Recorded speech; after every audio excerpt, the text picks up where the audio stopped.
Hi, my name is David Ravenberg. I'm a paramedic with the Kingman Fire Department, and I'm here to present the Sepsis EMS program for our community. Sepsis is a growing concern, not only for the nation, but for it's worldwide, and it is also a growing concern here in our community. There is growing concern of how sepsis gets started in patients and what the causes are for them. One of the reasons that may be because of the COVID-19 epidemic. With that, we are presenting a program to teach, inform, and bring awareness to the public so that they can know how to recognize this and how to treat wounds, urine tract infections, or even if they have COVID-19, so the sepsis numbers will decrease here in the Kingman area. How did we come up with this decision? Well, a group of people collaborated and came together, and we found out that there's CPR programs, there is a program for stroke and choking, and also a program for opioid overdoses with Narcan. But there's nothing for sepsis, and it is a rising concern here. So we decided to go that route and chose sepsis.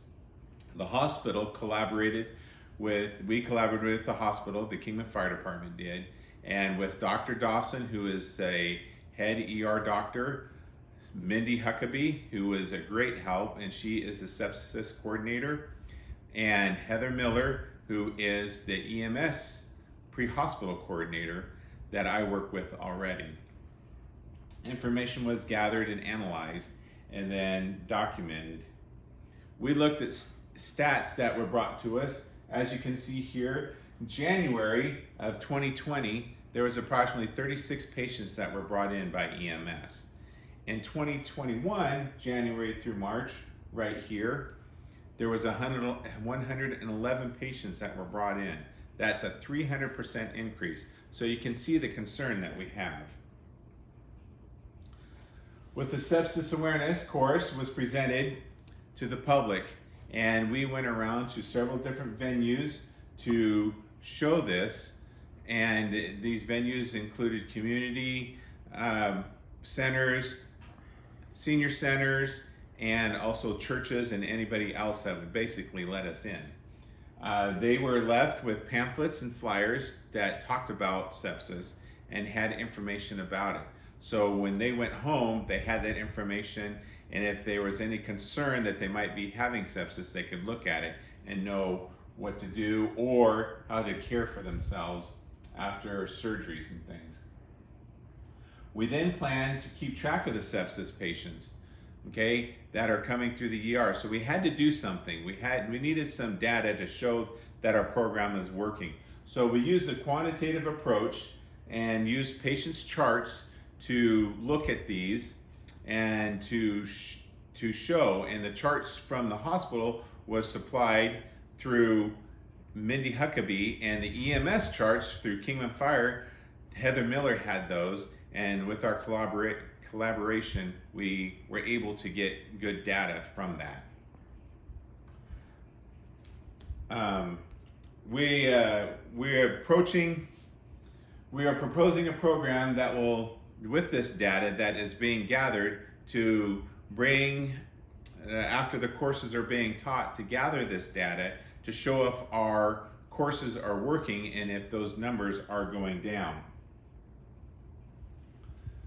There has been an increase in sepsis patients over the past year. As you can see here, last year's mortality rate was less than 1%, and Mindy says that's the best place for it, under 1. But the first quarter of this year, the mortality rate raised to 1.5%, and that is a great concern because the average is supposed to be below 1 across the nation. Sepsis patients increased to the point of 37 patients were being transported to the ER a month. That's 37, whereas last year it was approximately 11 to 12. The proposal also, I took a new turn after talking with Dr. Dawson and discussing with him about the sepsis stuff. He was concerned about the cost patients that are admitted to the ER, an average cost of leaving the ER and being admitted to the hospital is about $70,000 per patient. If they go through the ER and then are released from the ER, it's only a $22,000 per patient. This is just an average. Okay, this does not include the ambulance costs of $11,200, about a little over $11,000. So if 50 patients are kept in the hospital and admitted, that's a great cost of $3.5 million. And then if they are released from the ER to go home because they're not in septic shock, but they have sepsis and the doctors can treat them there and then release them, that is a cost of $1.1 million. So that is a difference of $2.4 million that is being saved one way or another. So with that, the sepsis courses were taught and the senior centers and places, and we had a pretty good turnout. One of the things that was difficult was getting people out to them. The biggest crowd that we have were about 30 people at a senior center. Of course, was just after lunch. And so everybody was already there to eat, and then we were able to give our presentation. The media networks, social sites, newspapers, television. We don't have a television program here in Kingman, but any other source of media was great. In fact, a local radio station invited us to the station to talk on the radio about these programs, give the time and dates so that the people in the area would know about this. The people attended the program, not as many as we desired. The one big thing that was kind of disappointing is we gave out a lot of pamphlets and flyers with all this information, and we estimated about 30% of the pamphlets were left there at the facilities. So people didn't take this home. So it's a great concern because now they don't have anything to reference. The donations that were given to us were awesome. Grant money was received. We did receive above and beyond the amount that we thought we would need.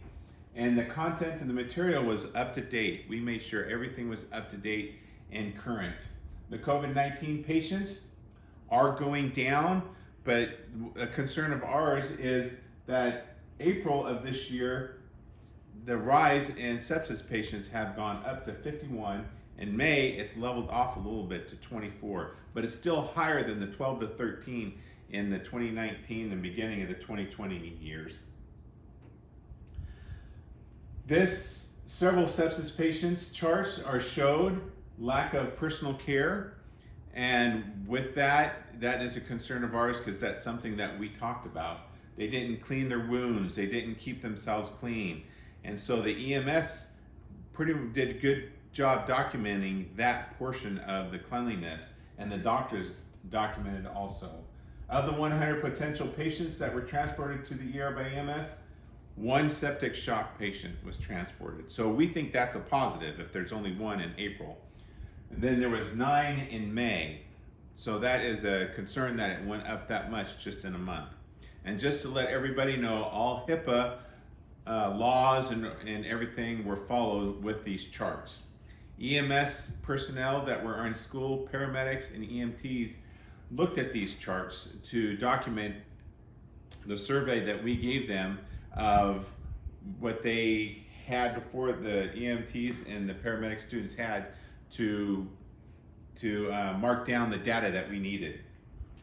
As you can see here in this chart is for all cases that go through the hospital. And we found through this data, after collecting it through this time, back in 2019, 2020, and into 2021, that it's a kind of a seasonal chart. The chart shows that sepsis is seasonal. And as you can even see, clear back in April of 2019, it kind of had a little rise of 1.6. And then it drops down, and then it goes up, and it seems right in the September, October area, it drops down again. And then the spike.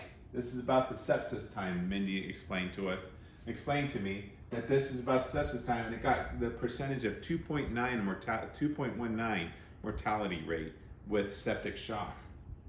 But then it drops in September again, just like back here, and then it goes back up in December, and then it's on a climb again here in these months.